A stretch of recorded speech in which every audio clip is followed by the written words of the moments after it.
దేవి గారు, ఈ రోజుల్లో పిల్లల్ని చూస్తుంటే నాకు భయమేస్తుంది.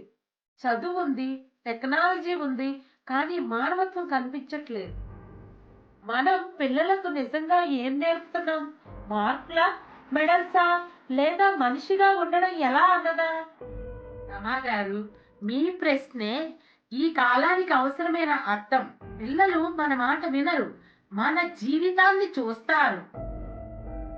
మనము వాళ్ళకి నీతి చెప్పే ముందు మనమే నడిచే దారి నీతివంతంగా ఉందా అని అడగాలి.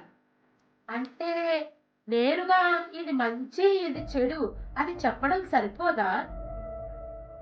సరిపోదు రమాగారు. నీతి పుస్తకంలో కాదు, మన ప్రవర్తనలో ఉండాలి. తల్లి అబద్ధం చెబితే పిల్లలు నిజాయితీ ఎలా నేర్చుకుంటారు? తండ్రి కోపంతో మాట్లాడితే పిల్లలు సహనం ఎలా అలవాటు చేసుకుంటారు?